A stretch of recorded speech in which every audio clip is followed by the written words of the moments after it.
Welcome to Binance Academy's intermediate course, Blockchain Deep Dive. This course builds on the knowledge you gained in our beginner course called Blockchain Fundamentals, taking your technical understanding to the next level. In this course, we'll study the core components underpinning blockchains, blockchain interoperability and scalability, as well as the blockchain's relationship with Web3 across 3 sections. In the first module of Section 1, we'll delve into the inner workings of blocks, which serve as the fundamental components of blockchains. But before we immerse ourselves in the details, let's begin with a brief overview of blockchain technology. Blockchain technology is a distributed ledger system that records transactions across a network of computers, utilizing cryptography to validate and secure data. It enables the exchange of data and digital assets in a transparent, immutable, censorship-resistant, and trustless environment. Blockchain also serves as the underlying technology for cryptocurrencies.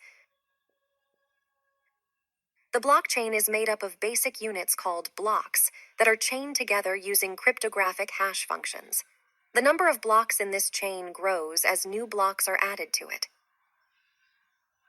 To put this in perspective, as of April 14, 2023 at 5:50 p.m. UTC, the Bitcoin network reached block 785,390. This block number continues to grow as new blocks are added to the Bitcoin network approximately every 10 minutes. So, what's inside a block?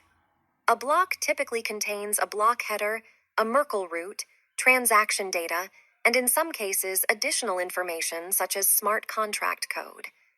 Let's take a closer look at each of these components.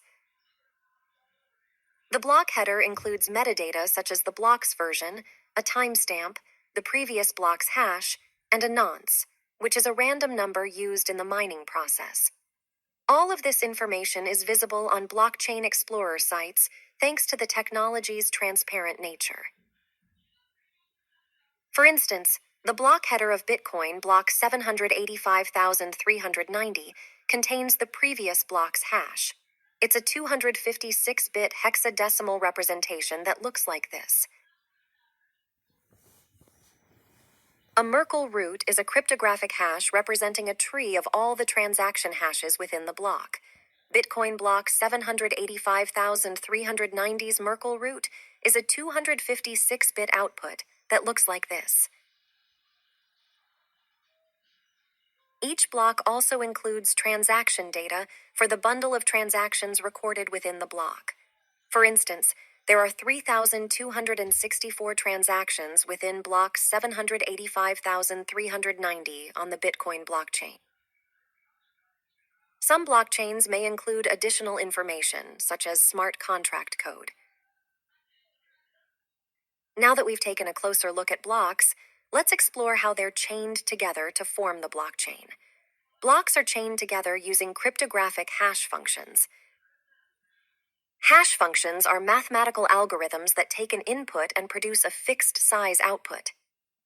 A cryptographic hash function can process input data of any size and type and generates a unique, fixed length hash. You can think of them as fingerprints of datasets.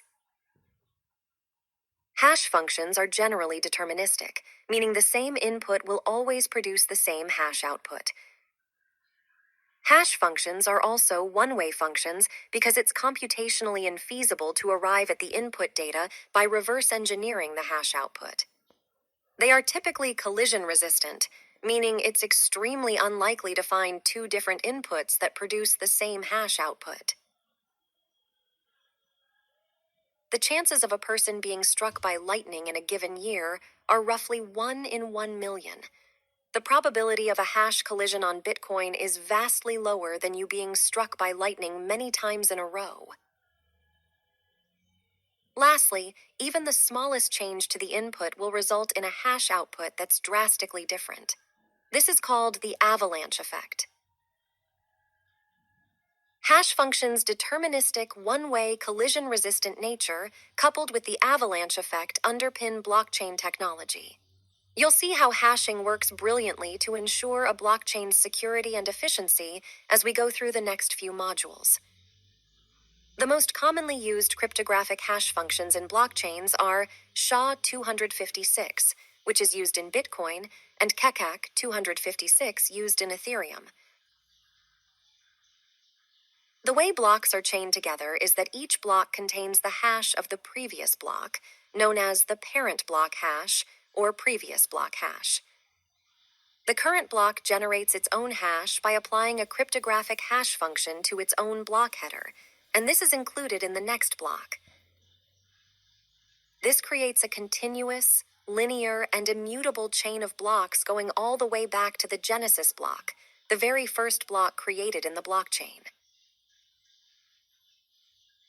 This chaining mechanism ensures the integrity and security of the blockchain, as altering the contents of a single block would change its hash, which would invalidate the previous block hash references in all subsequent blocks. To tamper with a blockchain, an attacker would need to modify the target block and then remine all subsequent blocks in the chain, which would require substantial computational power and immense cost, making it practically infeasible. Now that we've explored block structure and chaining mechanisms, let's focus on the three critical aspects of blocks: block height, block size, and block time. Block height refers to the position of a block within a blockchain and indicates a blockchain's length. The first block, known as the Genesis block, has a height of 0, and each subsequent block increases the height by 1.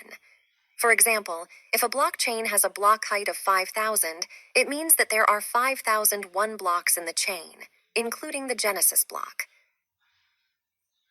Block size refers to the maximum amount of data a single block can hold. It's typically measured in bytes or kilobytes, and sometimes in megabytes, and determines the number of transactions that can be processed within a block. Block size directly impacts the transaction throughput of a blockchain network. A larger block size allows for more transactions to be included in each block, which increases the overall capacity and speed of the network. However, larger blocks also require more computational resources to process and validate. The reverse is true for smaller blocks, so deciding on the ideal block size is often a balancing act.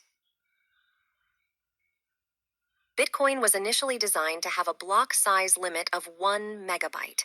In 2017, Bitcoin implemented an upgrade called Segregated Witness, or SegWit, to improve transaction throughput. It increases the theoretical block size limit up to approximately 4 megabyte. Instead of a fixed block size limit, Ethereum employs a dynamic limit based on a parameter called gas limit. As of April 2023, the Ethereum gas limit is around 30 million gas per block, but this is subject to change. Lastly, block time refers to the average time taken to create a new block and add it to the blockchain. Bitcoin's target block time is 10 minutes, while Ethereum's is approximately 15 seconds.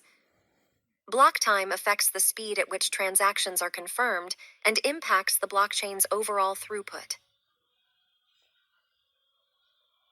Let's conclude this module with a popular phrase among crypto enthusiasts: tick-tock, next block.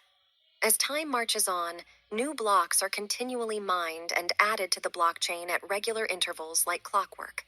This process upholds the ingeniously designed blockchain networks that are transforming industries and societies.